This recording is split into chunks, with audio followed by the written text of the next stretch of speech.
83% of Polish citizens oppose the idea of accepting illegal migrants sent back from Germany, according to a poll conducted by Polster Research Institute. The Polish government, however, has a different opinion. Just days after accepting the position of Polish Prime Minister, Donald Tusk flew to Brussels, where he signed off on the EU Migration Pact. According to this pact, starting next year, Poland will have to accept up to hundreds of thousands of migrants from Africa and the Middle East. Thousands of these migrants are already being transported into Poland by German authorities under the Dublin regulation. This is a streetcar stop in downtown Warsaw. Here, a brutal attack took place by a foreigner who tried to stab a Polish man in front of a shocked crowd. According to the officer's findings, there was an argument between him and a 27-year-old Polish citizen on a streetcar. When the two got off at the streetcar stop, a struggle ensued between them. During it, the perpetrator pulled out a knife and wounded the victim in the chest and arm. After that, he fled and the victim was taken to hospital with serious injuries. The case was dealt with by police from the city centre. They tracked down and detained the knifeman. He turned out to be a 50-year-old Jamaican citizen. The suspect heard charges of causing grievous bodily harm in the form of a life-threatening injury. By court decision, he will spend the next 3 months in custody. He faces up to 20 years in prison. It is precisely such incidents involving foreigners that the Polish people are afraid of. Over the years, they have consistently opposed mass immigration. A poll conducted by Polster shows that the vast majority of Poles, 83%, believe that the government should not accept illegal immigrants sent back to Poland from Germany. The Polish public saw these things coming a mile off. They saw what was going on in Western Europe over the last couple of years. It was obvious the whole time that these experiments with so-called social engineering were doomed to fail. However, this near consensus held among Polish society matters little to the current governing coalition led by Donald Tusk. German officers regularly bring unwanted migrants over the Polish border and leave them here. Hence, recent mass protests organised at regions bordering with Germany, like last Saturday in Gubin. We come here to protest in defence of all Poland, not just this place, not just this bridge. These are legitimate concerns because in Germany, as the number of foreigners has increased, so has criminality. The migration crisis is a crime crisis. It is primarily meant from the main countries of origin of asylum seekers who are responsible for the rampant violent crime in Germany. A study published by the German newspaper Bild shows that 38% of Germans are afraid of falling victim to violent crime in public spaces. This is 10 percentage points higher than in 2018. 30% of respondents have friends or family members who have been the victims of crime. 55% believe the police have lost control, and only 39% of German citizens believe the police are capable of keeping the peace. Ein Schutzersuchen ist immer nur ein Aufenthalt auf Zeit. We know this perfectly well.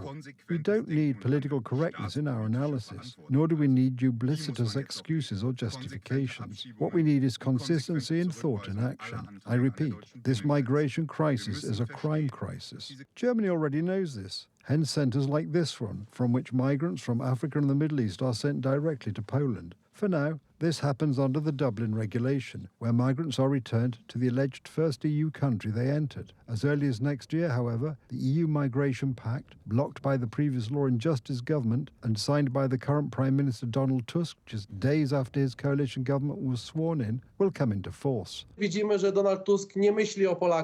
that Donald Tusk does not think about Polish people. He does not care about Poland. In fact, he is implementing foreign interests. It is in Poland's national interest that the many infamous cases of heinous crimes committed by migrants on the streets of German, French or Swedish cities do not also occur in Poland. The Polish people had a chance to block mass illegal immigration in a referendum organised by the Law and Justice government. However, for it to be binding, by law, turnout would have had to exceed 50%. The Civic Platform Party, the leader of the government that took power in late 2023, encouraged their voters not to participate in the referendum, and so turnout did not reach 50%.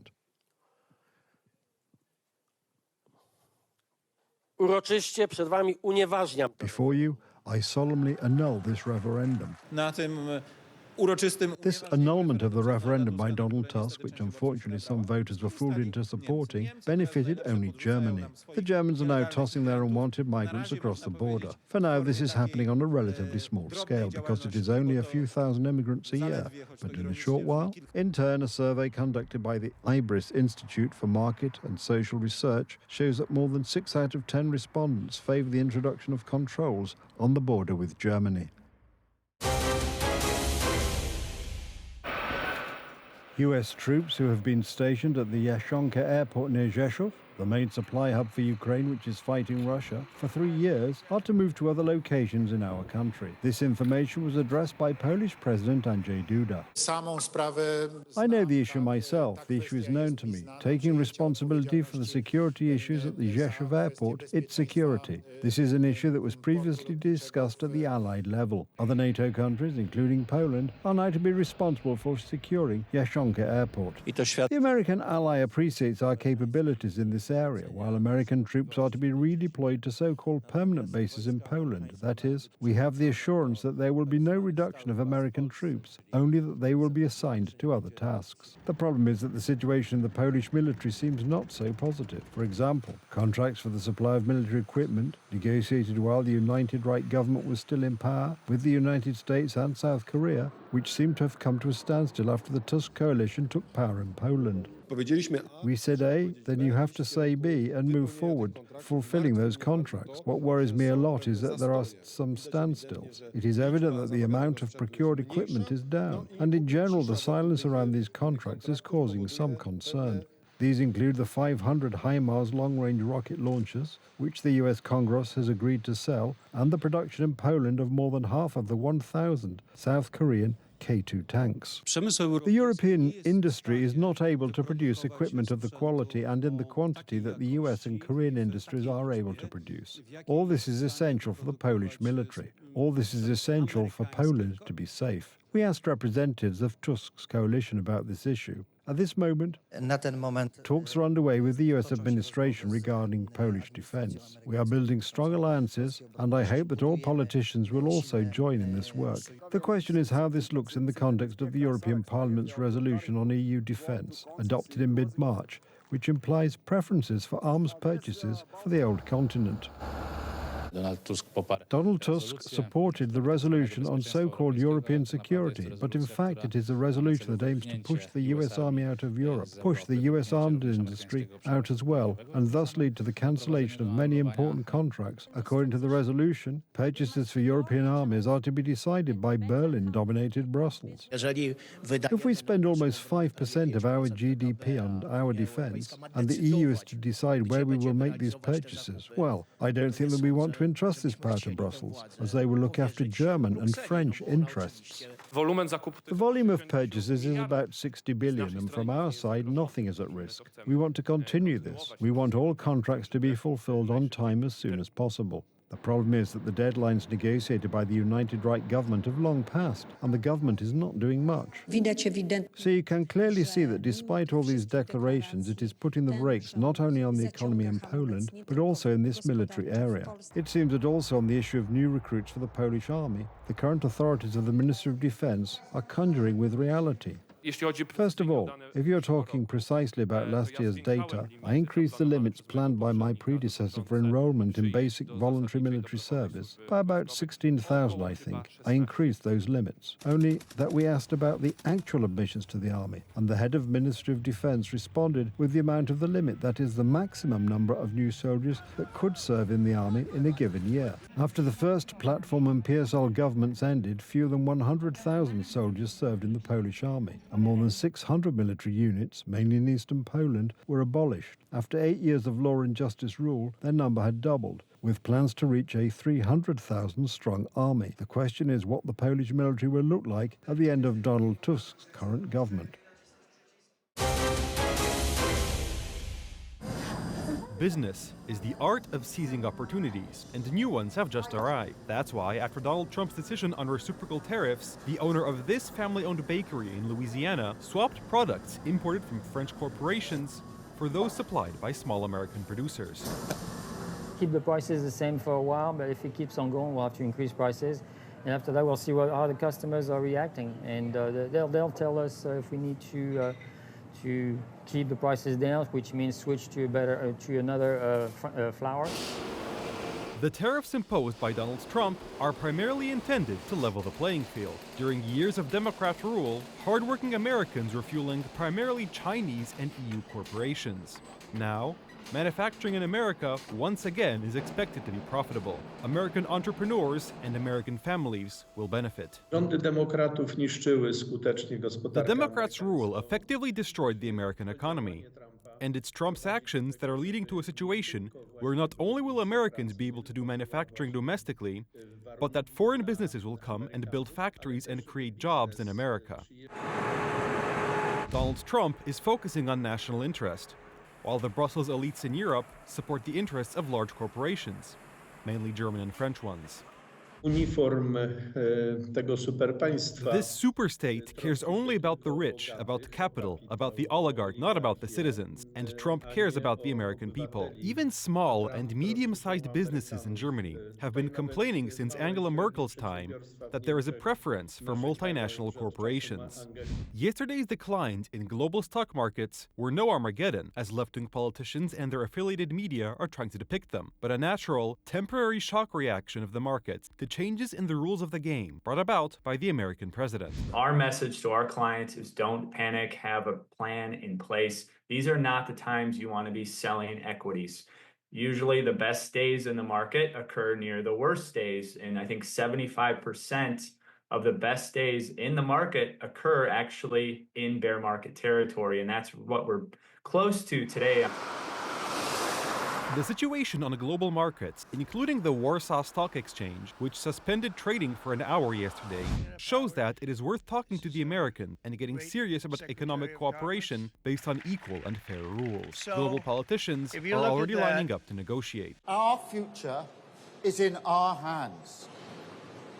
And so, of course, we will keep calm and fight for the best deal with the US. And we've been discussing that intensely over the last few days.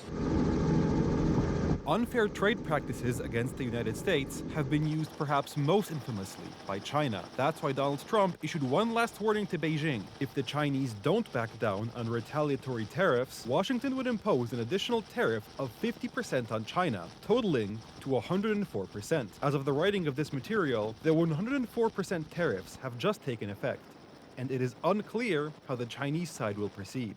Either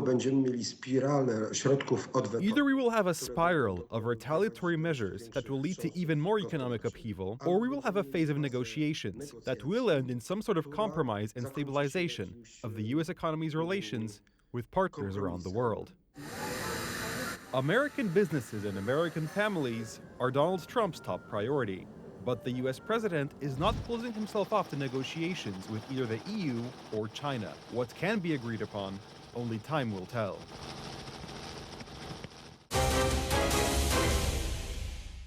Romulus, Remus, and Khaleesi. That's the name of 3 wolf pups that are supposed to have the characteristics of a prehistoric species that became extinct more than 10,000 years ago, the dire wolf. They were created by an American biotechnology company, which claims they are the world's first animals successfully revived after extinction. The scientific world is skeptical of the revelations.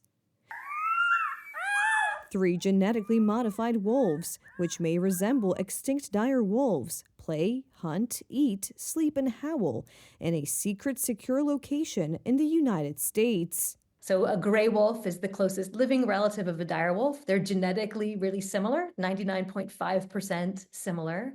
And phenotypically, their morphology is also similar, only dire wolves are larger, more muscular, and have these light-colored coats and other things that we can see from the fossils. And so we targeted DNA sequence variants that we believe lead to those traits.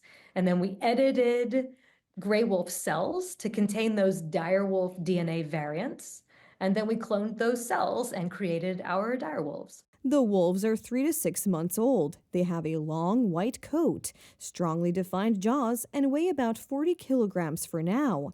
but are on track to weigh 70 kilograms when they reach maturity. We beefed up the caloric values of the formula, and we began putting them onto a puppy milk replacer or formula. And then quickly, by 8 weeks, they were weaning and being fed whole solid foods. So they're getting everything from ground meats like beef and deer and horse meats all the way to now they're actually experiencing whole prey. So they get to sort of chew on meat and bones and all of that. Corey Bradshaw, a zoology professor at Australia's Flinders University, is skeptical of the revelations and questions the possibility of reviving an extinct species. They have slightly genetically modified wolves, maybe. And that's probably the best that you're going to get. And those slight modifications seem to have been derived from retrieved direwolf material. Does that make it a direwolf? No. The most likely scenario is the use of genetic engineering to make the gray wolf resemble the dire wolf. However, there is no evidence regarding more serious achievements. When you claim all these great big things and then you don't provide the associated evidence, especially in something as controversial as this, that is a massive red flag. It suggests that, well, at best, they've over-exaggerated. At worst, they're lying through their teeth. Over millions of years, genetic material degrades, so the Jurassic Park concept remains in the realm of science fiction.